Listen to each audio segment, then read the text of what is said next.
Hi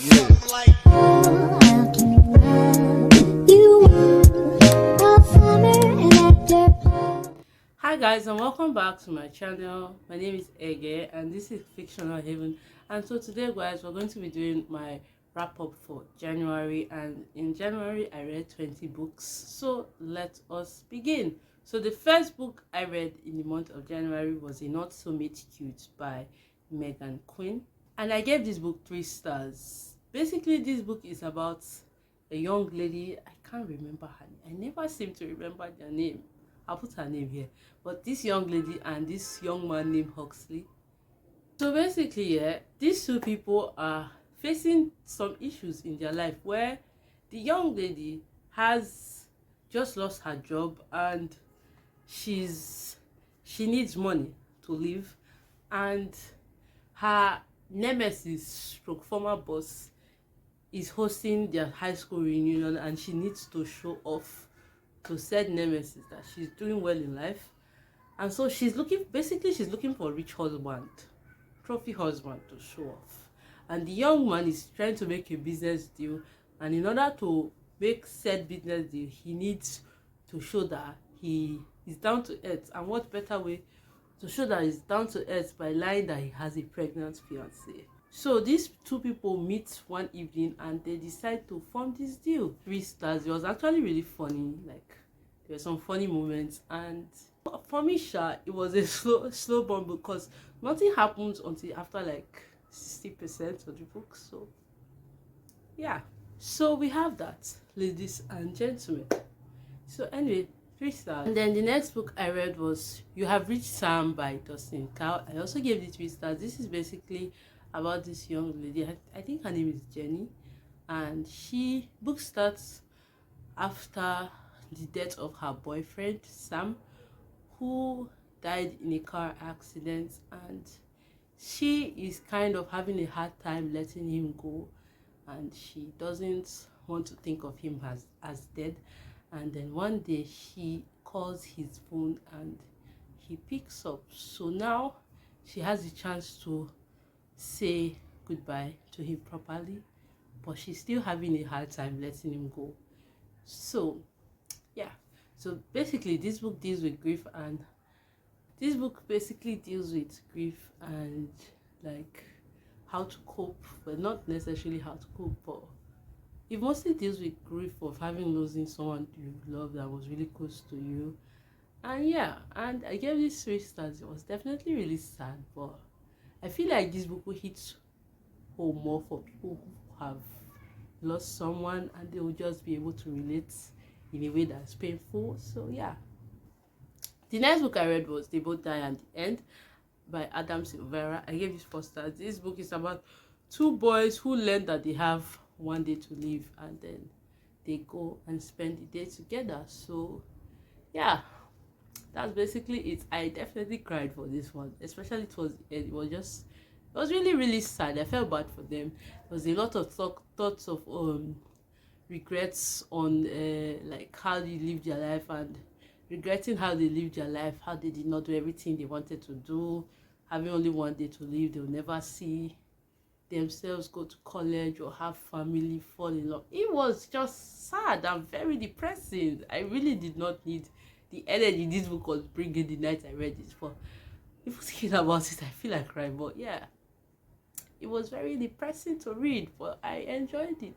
I really did. Finished it in one night, because if I had put that book down for a second, forget it. I'm not picking it up again. So I had to finish the book, and it was a really lovely read. Really enjoyed it. I definitely enjoyed the overall message of learning to live your life to the fullest and doing everything you want to live, so there'll be no regret, things like that. Definitely like that part. Did not like the entire depressing episode that was this book. Yeah, one issue I have though is that I still don't know how Rufus died. Like, I have a problem with big endings. Like, did he die? Did he not die? I feel like I'm the only one that doesn't get the ending. Or if there's somebody that doesn't get the ending of this book, please let me know that I have fellow people like me, because I did not get the ending at all. I don't know how Rufus died.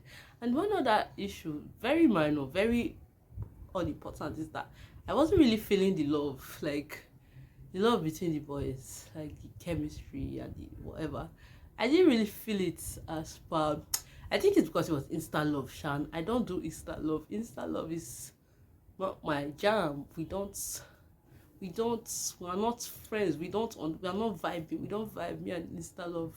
And like they only had like one day and they fell in love, and it didn't work for me, but it was an overall beautiful story, and I guess for the most part I enjoyed it. So Wahala. So the next book I have is Wahala by Nekime. Gave this 3 stars. So I have a lot of thoughts about this book. Just a lot of things were occurring that I personally did not enjoy. It wasn't a bad book. It was just annoying for the most part. So anyway, let us begin. So basically, Wahala follows 3 friends, 3 what they call them, 3 Nigerian British friends. They are mixed, 3 mixed Nigerian British women. I don't know how to put the Oyibo in correct terms, but 3 mixed Nigerian British women who are best friends that love each other. And then one day a newcomer comes in and tries to tear the friendship apart.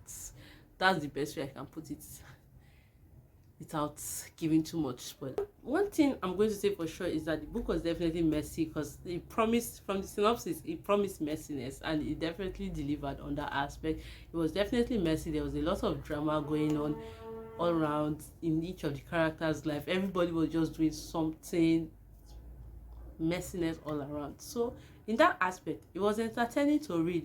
There's tea everywhere, tea to be spilled.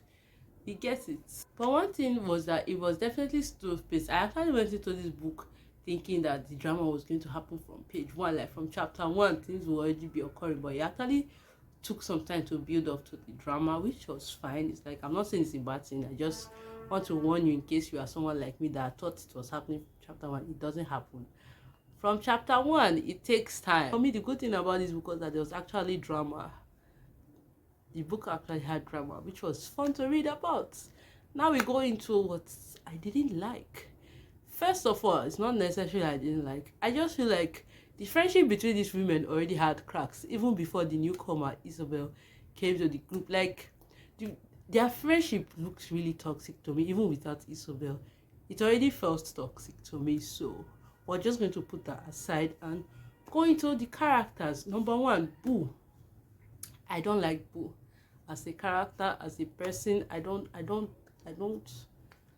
think we can ever, if I met a Boo in real life, I don't think we can ever be friends or anything, even acquaintances. First of all, I don't get why the author had to make Boo and Simi so bigoted, like, especially Boo. Like, I get that Boo's father did her dirty and abandoned her and is a deadbeat dad and everything, but the hate towards Nigeria was too much. It was too much. It was annoying to read about in pages. Like, every single chapter Boo came in, there was one, he always had one thing or another to say about Nigeria. And me as a Nigerian, I was tired of it. It's like, okay, if she was on the point of, oh, Nigerian men are scum or something like that, I'd be like, oh, yes, I understand you, sister. You went through it. You went through the most. What your father did to you was horrible. I would have understood. But this, she comes for everything about Nigeria, like food, culture, the way we dress. It was tiring. And then the hate towards Nigerian men and African men in general that Boo and Simi had. It was like, I get that the Nigerian men in your life have done you dirty. I get, like, I'm not saying it's a good thing. It's a really terrible and horrible thing to experience. But calm down. Having shitty Nigerian men around you doesn't automatically mean that every other man of every other race automatically becomes a saint. Like, there are deadbeat dads everywhere. It's not only in Nigeria. What is the word?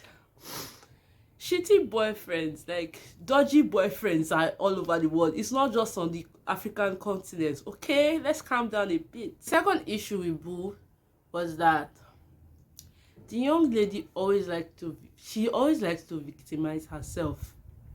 Like, But will do something really, really bad, like something really horrible, and she will try. I don't know how she does it, but she's very talented in that area. But she always finds a way for it to be every other person's fault but her own. And it was tiring. I was tired of it. Another thing I didn't like about this book in general was the ending, the plot twist at the ending. So apparently this is supposed to be a thriller, and I did not know until like 98% of this book.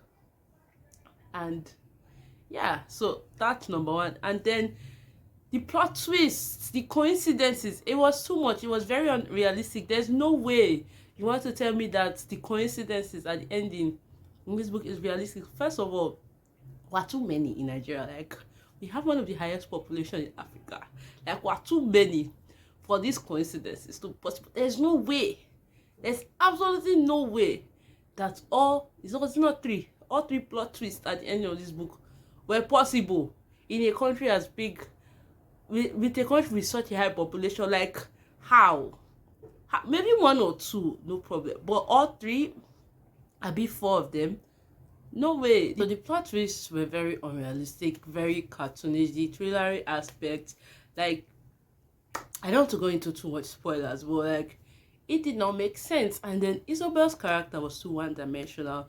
She was too much of a caricature. Like, I wish they had given her, the author has given her more depth, like maybe one or two chapters or something. Like, I feel like it would have gone a long way for Isabel's character, because she was just too one-dimensional in the book. So the next book is From the Decks of Zoe Washington by Janae Marx, and this book is about Zoe, who receives a letter from her father, her birth father, who is in prison, on her birthday, and she decides to send a letter to him, and then she starts communicating with him, and this leads her to look into his case on why he's in prison. And yeah, and then she wants to find out the truth about why her father is in prison, which makes her investigate his case. And yeah, so this is a middle grade book, and I definitely enjoyed it. I gave this 4 stars. It was really lovely. It was a very lovely read. And yeah, I think this book is a really great middle grade book that I encourage everybody to read. The next is Pleasant View by Celeste Mohammed, and I gave this book 4.5 stars, 5 stars on Goodreads, 4.5 on Storygraph. So this book is basically a collection of short stories that are connected to each other, and it's about a town in Trinidad known as Pleasant View, and it was a really lovely story. Like, it's basically about this town, Pleasant View, told through various characters living in this town, and I really enjoyed it. I think my best story was Sansemani, and I really enjoyed this collection. I liked the use of language, like local language in Trinidad. You share different ways in which the people in this community speak. It was just very prominent on the page. It was just fun to read. I actually wish I listened to the audiobook, but apparently the audiobook isn't available yet. So when the audiobook comes out, I'll probably reread this book again. Characters, like, this is a short story collection, but the character development, like, of the characters and everything, you get attached. I was actually attached to one character in this book, and I really liked it. I really did. I really enjoyed the book. And this was the book of the month for January for one of the book clubs, the London Bibliophile, and we had the book club discussion with the author, and I'm going to leave a link to the discussion with the author. So if you want to, if you're interested in watching that, I'll leave a link so that you can watch it. It's also available on YouTube, so if that's something you're interested in, then the link is there for you. But yeah, Pleasant View, 4.5 stars. I read volume 1 and volume 2 of Spy X Family by Tatsuya Endo, and 4 stars. Like, I actually want to give this 5 stars. Yes, 5 stars. Because it was hilarious, it was absurd, it was funny, it was everything I needed in the moment. This I think the anime is going to come out this year, so I honestly cannot wait for the anime. I am excited. I want to finish the mangas first. I'm sure before the anime comes out, I'll be done with the manga. Basically, there's a secret agent or a spy whose name is Twilight, who is sent on a mission to befriend, I think, a minister. And in order to do that, he has to have a child in the school that the minister goes to. So he then adopts a daughter who's an expert. That means she reads minds, she can read minds. And so he adopts the child, and then he also needs to have a wife.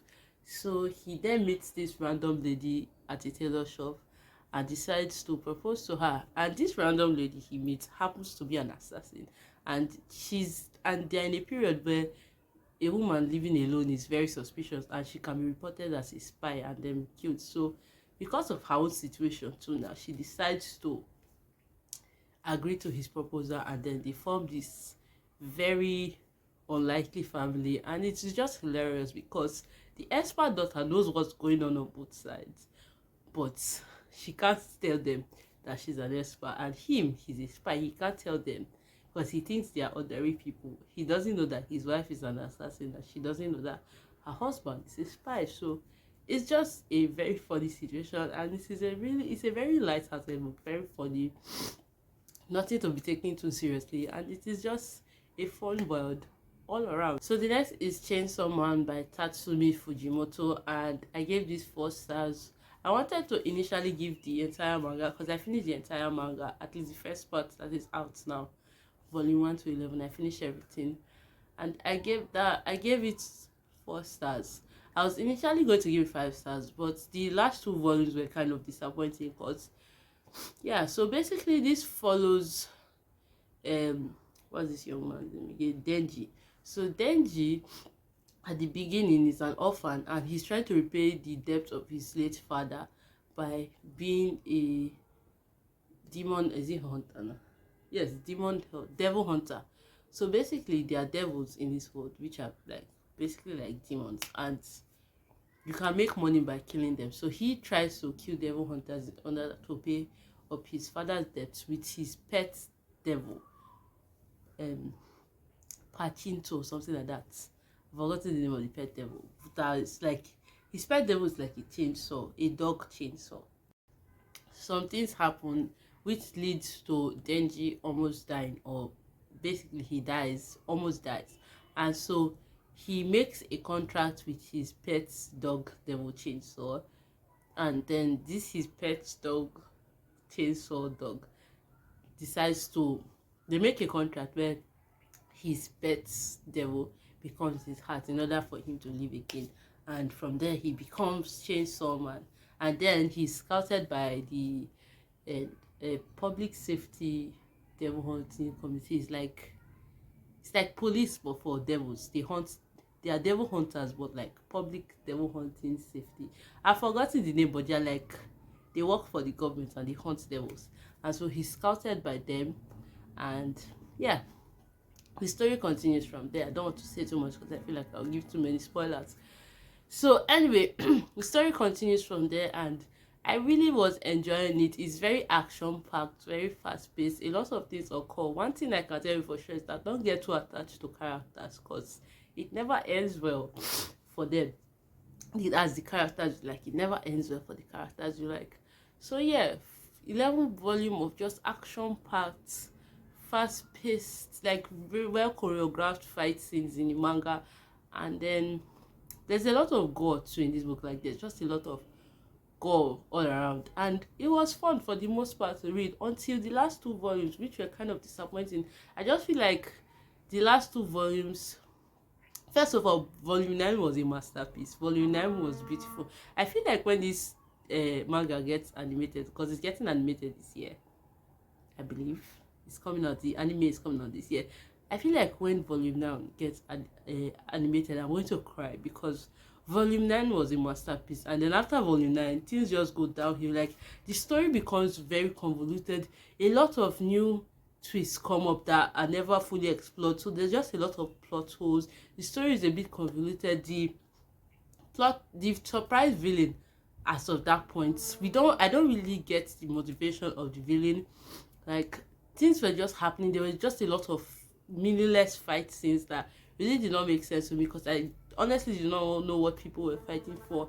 And then we get the main villain of the story, and I could not get the motivation. Like, I could not understand the motivation. It did not make sense to me why the villain was doing everything. Like, the motivation they gave the villain at the end of the day was kind of cliche, and I did not get it. I did not get the motivation. Things were just becoming too convoluted, and then it ended. The ending wasn't bad. I was just kind of disappointed because of the way everything played out at the ending. It was kind of disappointing. The ending wasn't bad, but overall, the last two volumes of the manga were kind of disappointing. The thing I read was the manhwa Solo Leveling Volume 1, and this one I gave 4 stars. It was also very enjoyable. There's a lot of fight scenes. I really like the character arc. I don't really have much to say. Maybe when I'm done with the entire series, I'll have something more concrete to say. But I've read Volume 1 and it was enjoyable for the most part. It's very action packed. That's the word. So basically, this book is about Sunji, who is a hunter. So basically, in this world, in set in South Korea, and there are gates which open to dungeons, and then there are people called hunters who are like superhumans that can fight the demons or monsters present in this dungeon. And then when you kill the boss of the dungeon closes, and then you get paid. The higher the rank of the dungeon you go to, the more money you can get, if that makes sense. It's kind of like a game. And so Sunji here is an E-rank hunter, which is like the lowest of the low. He even has a nickname. He's known as the world weakest. And so in this one, he enters this dungeon with this group of people, and then after they are done clearing the dungeon, they discover a second layer in this dungeon, and then they decide to explore it, not knowing that this new one that entering is actually it will actually be more difficult. And at the end of the day, a lot of them die, and then at the end it's only Sunji left. And when he finally clears this dungeon, he sees a screen that tells him that he has passed a quest, and then it starts to look like a game. You know that screen that shows up in games? He starts seeing that everywhere. And basically, from what I can understand from what I've read so far, he can, like, normally when the dungeon starts appearing, people were awakened. That's hunters. They became hunters, and they became superhuman. But there are certain people that get double awakening. So he gets a double awakening, but his own he continues leveling up, solo leveling. He continues leveling up. So yeah. I don't know, maybe when I finish the entire series, I will have a better understanding of the system. But basically, he can increase his level. Like, the more he fights and gets stronger, the more his level increases. And this is rare, because most people just get a level and stay there. You can't really increase your level, but he can. So yeah. But anyway, that has been these are the books I read in January. And yes, so thank you for watching me so far, and I'll see you in my next video. Don't forget to like, subscribe, comment, share, and I'll see you in my next video.